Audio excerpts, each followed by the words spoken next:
Hello, Horror Hounds. If you're keeping score, then you know that the new Friday the 13th movie has just had a little bit of juice added to it. The Platinum Dunes producer, Brad Fuller's done an interview where he's talked about the fact that the first draft script, the latest script, has been submitted, and he's talked a little bit about getting to know Jason and how the film is a little bit of an origin. His actual quote is origin-ish, but it's an origin that no one has seen before. Obviously Pamela's there, but it's a little bit different from what you've seen before. And that's got the internet in a bit of a scurry, as you might understand. A new Friday the 13th movie, hopefully, is excellent news. But it's got me thinking about something that always struck me as a little strange in the Friday the 13th movies. You've already seen the title to this video, so you know exactly what it's going to be. Did Jason drown? Now, let's be honest, the Friday the 13th movies are never really slaves to continuity, apart from the awesome run of parts 2, 3 and 4. Certainly between 1 and 2, the game changed radically between Pamela and Jason. What we know in the first film is that, according to Pamela, Jason drowned round about 10 or 11, and a year later she committed some murders that started some fires, I think, as well, that got the camp closed down. And some 21 years later, as the first film's happening, the camp is looking to reopen. And the maths sort of work out on that. If 21 odd years had passed, Jason would be in his early 30s, and as he appears in Friday the 13th Part 2, which we know starts, at least Alice's death scene, is just a couple of months after the first film, Jason would be in his early 30s, and he appears like that. But there's a discrepancy. Jason drowned as a young boy, and is now a man in his 30s. And there are a couple of options which people like to explore. One of them is that Pamela used some sort of magic, voodoo, to resurrect Jason, and that's certainly played upon in Jason Goes to Hell with the Necronomicon.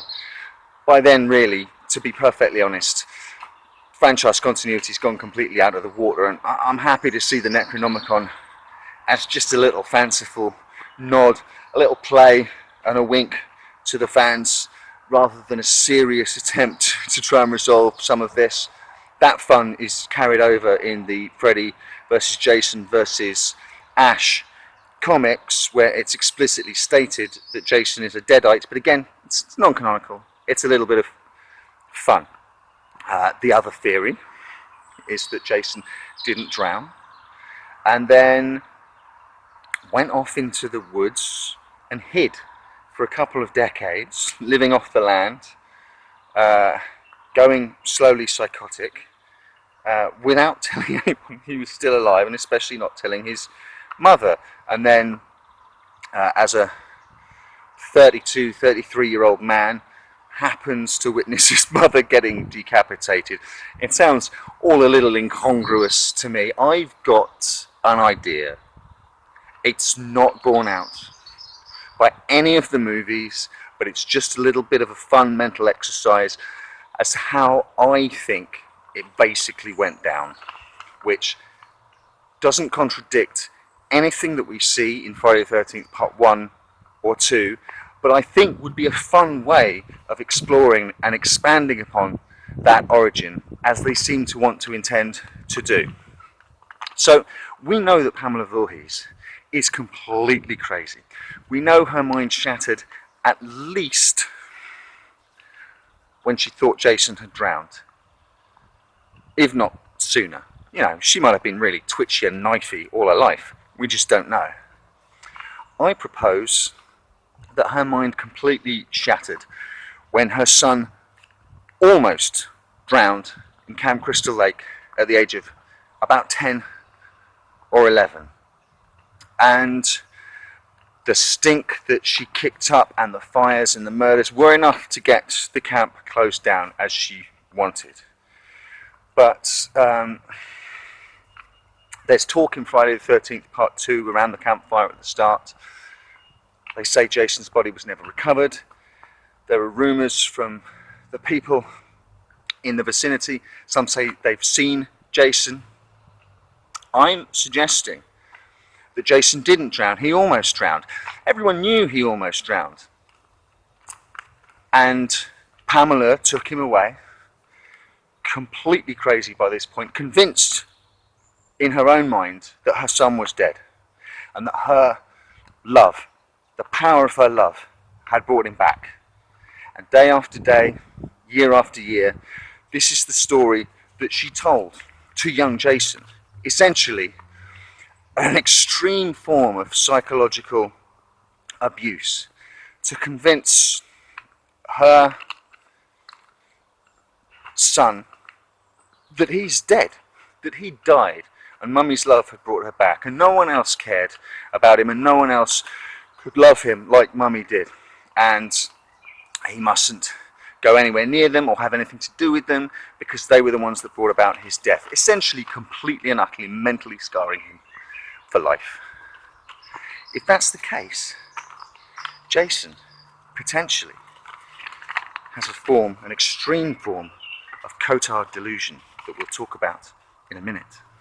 Now, I've taken all this information about Cotard delusion straight from Wikipedia, so take that source with however big a pinch of salt you want to apply.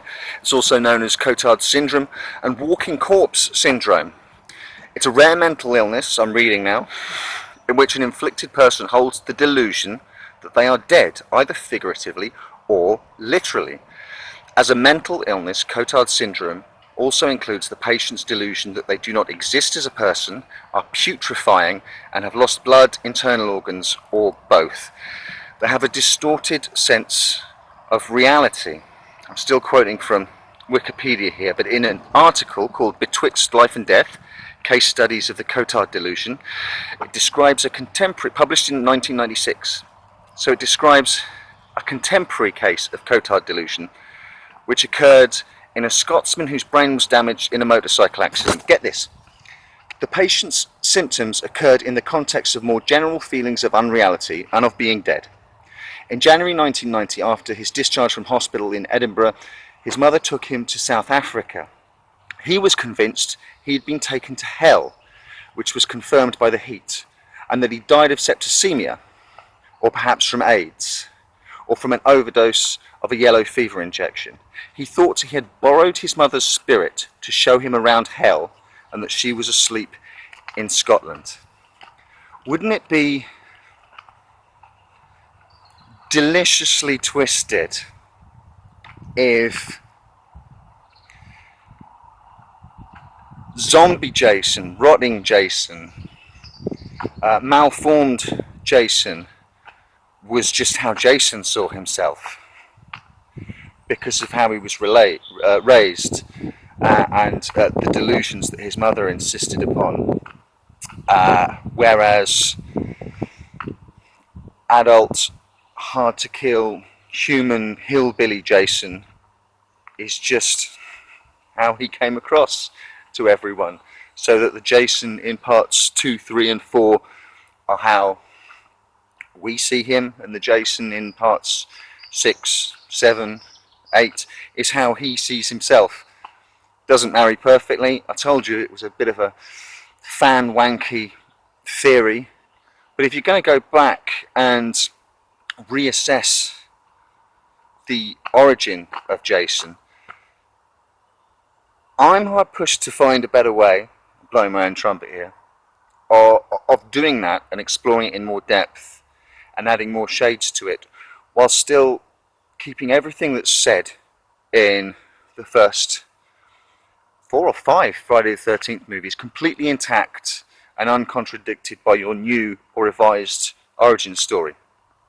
It's just a bit of fun, it's just a fan theory, it's one that I happen to like because I invented it, and tell me what you think. Have you got better ones? Have you got better theories? Do you think Jason drowned? I mean, the Jason that comes up out of the water at the end of Friday the 13th Part 1, the first one, can't be Jason because it's still the body of a 10-year-old boy. That would mean he'd have to age 2 decades in 2 months.